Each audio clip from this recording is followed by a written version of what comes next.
Le 27 juillet 2022 restera comme une date charnière dans l'histoire économique de la Guinée.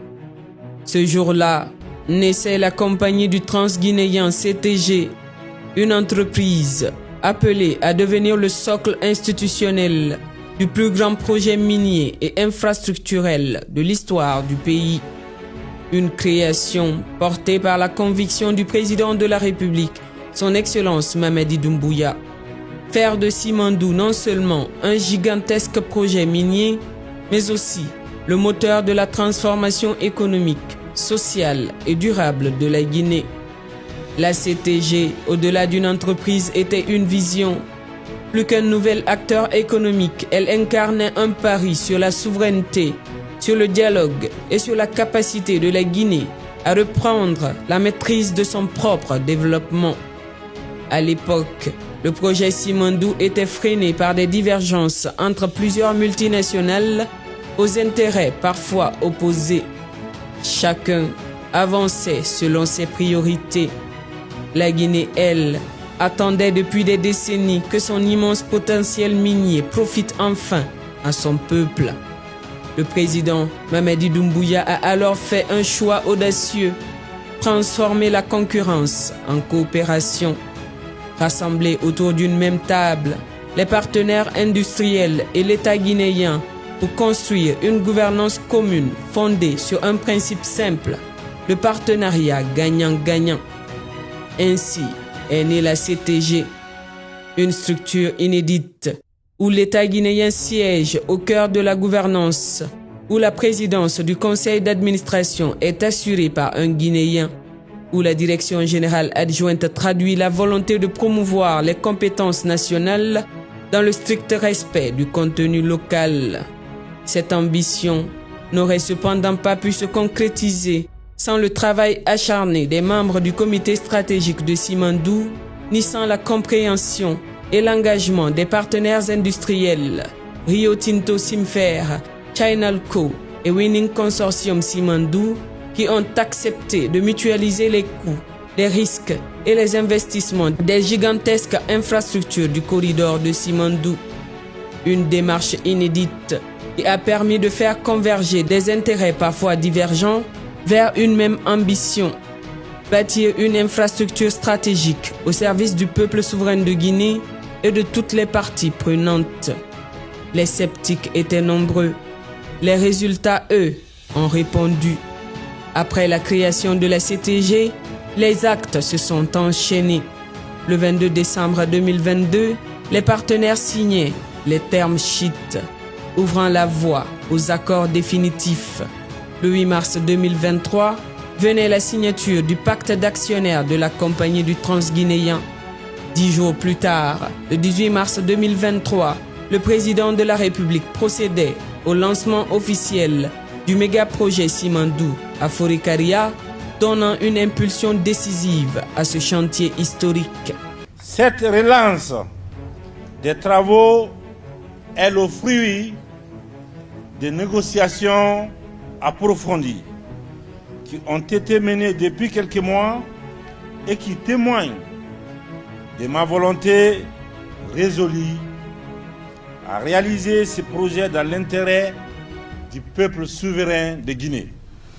Comme vous le savez, dès le mois de décembre 2021, lors de ma rencontre avec les partenaires industriels, j'ai décliné ma vision de façon très claire, qui est basée sur le juste équilibre entre les intérêts des investisseurs, bien sûr, et ceux de la République de Guinée.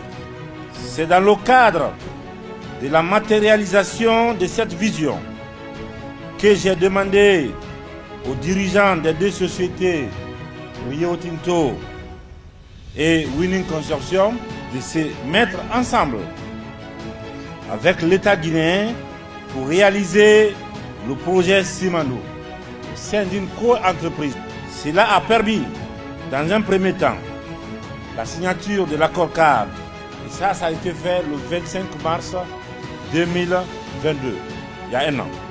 Ensuite, les différents documents qui ont été signés, à savoir les statuts de co-entreprise, c'est-à-dire la compagnie du Transguinéen CTG, signé le 27 juillet 2022, l'accord commercial term sheet, signé le 22 décembre 2022, avec l'arrivée, cette fois-ci, du groupe BAO, la signature récente du pacte d'actionnariat de la société transguinéenne constitue la mise en œuvre continue de ma vision. À partir de ce moment, chaque étape est venue confirmer que Simandou n'était plus une promesse. Les visites de terrain du comité stratégique se sont multipliées, les financements ont été mobilisés, les conventions ratifiées, les partenaires ont réaffirmé leur engagement et les travaux du port de Morebaya, de la voie ferrée de plus de 650 km, des ponts, des tunnels et des infrastructures industrielles ont progressé à un rythme inédit. L'année 2024 a marqué une véritable accélération. Les équipements sont arrivés, les chantiers se sont intensifiés et la coordination permanente entre l'État et les partenaires industriels a permis de maintenir une dynamique rarement observée sur un projet de cette ampleur. Nous avons signé 7 documents aujourd'hui sur le partenariat avec les différentes parties prenantes qui devraient nous permettre de progresser très rapidement dans la mise en œuvre du projet Simandou. Nous, à Rio Tinto, en signant ce document, nous réitérons notre engagement à livrer le projet Simandou selon les normes et aussi dans les délais qui sont impartis. Aujourd'hui, à la suite des documents qui ont déjà été signés quelques mois auparavant, 7 nouveaux documents ont été signés, des documents qui ont un impact concret sur l'arrivée de financement pour la mise en œuvre et l'accomplissement du projet de Simandou. Donc pour Baou, on a des investissements dans les blocs 1 et 2, mais également dans les blocs 3 et 4. Donc pour Baou, il s'agit d'une signature qui engage Baou pour 8 documents. Pour Baou, aujourd'hui, c'est un jour spécial. Il y a de cela 1 an exactement. Baou a signé comme partie joignant au projet le term sheet. Cela fait exactement 1 an. Après 1 an d'efforts, aujourd'hui, nous avons pu régler tous les problèmes qui étaient devant nous pour signer ces 8 documents. Puis est venu 2025, l'année où les symboles sont devenus des faits. Le 28 janvier, le président de la République réceptionnait les premières locomotives destinées au projet Simandou. Les barges de transbordement rejoignaient ensuite le port de Morebaya. Les infrastructures stratégiques prenaient progressivement forme. Et puis est arrivé ce moment que beaucoup pensaient encore lointain. Le 11 novembre 2025 à 11h11, le premier train de Simandou, baptisé Koma, faisait retentir son premier sifflement au port de Morebaya avant la première exportation de minerais de fer. Un instant historique qui consacrait le passage d'un projet longtemps attendu à une réalité industrielle. Le premier train qui a sifflé aujourd'hui à 11h11 est conduit par une Guinéenne formée en Guinée. C'est ça vos instructions. Le soleil ne se couche jamais sur ce Simandou, sur ce méga projet d'envergure mondiale qui incarne l'unité des continents et l'ambition d'une nation en marche vers la prospérité pour le bien-être du peuple souverain de Guinée. En 4 ans, la CTG aura surtout démontré une vérité essentielle. Lorsqu'une vision politique s'accompagne d'une gouvernance claire, d'un leadership assumé et d'un engagement collectif, les obstacles finissent par céder. Aujourd'hui, la compagnie du Transguinéen n'est plus seulement l'entreprise qui coordonne l'un des plus grands projets miniers et infrastructurels au monde, elle est devenue le symbole d'une nouvelle manière de conduire les grands projets.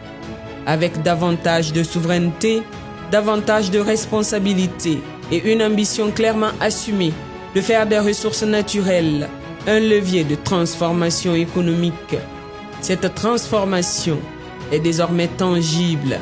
La CTG porte aujourd'hui, dans l'intérêt du peuple souverain de Guinée, des infrastructures appelées à transformer durablement le pays. Un chemin de fer à double voie de plus de 650 km, véritable outil de désenclavement et d'intégration nationale. Un port multi-utilisateur et multi-usage garant de notre souveraineté logistique. Une aciérie destinée à assurer la transformation locale d'un minerai de classe mondiale, traduisant le choix assumé de créer davantage de valeur en Guinée, mais aussi un ambitieux programme de contenu local qui donne la priorité à l'emploi des Guinéens, renforce les entreprises nationales et prépare les compétences de demain grâce à Simandou Academy à travers la formation et le transfert de technologies. Le premier sifflement du train Koma le 11 novembre 2025 n'a pas seulement annoncé le départ d'un convoi chargé de minerais, il a marqué le départ d'une nouvelle étape de l'histoire de la Guinée. Une étape où les ressources naturelles ne sont plus une promesse, mais le fondement d'un développement durable, d'une souveraineté économique et d'un avenir que les Guinéens entendent désormais construire de leurs propres mains. 4 ans après sa création, la CTG est devenue le témoignage qu'une vision portée avec détermination peut faire naître ce que beaucoup pensaient impossible. Elle rappelle également qu'au-delà des infrastructures, le plus grand chantier reste celui de l'avenir du peuple. Et ce chantier, lui, est en marche.